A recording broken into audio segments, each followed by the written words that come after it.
ইব্রাহিম আলাইহিস সালামের ছেলে, এক ছেলের নাম ইসমাইল, এক ছেলের নাম ইসহাক। ঠিক আছে? ইসমাইল আলাইহিস সালাম থাকেন মক্কায়, সেখানে তাকে কেন্দ্র করে একটা সভ্যতা।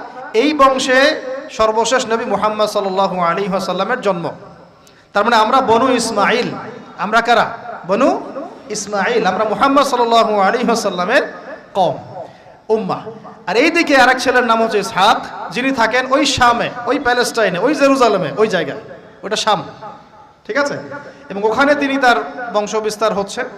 তার ছেলের নাম হলো ইয়াকুব। কি নাম?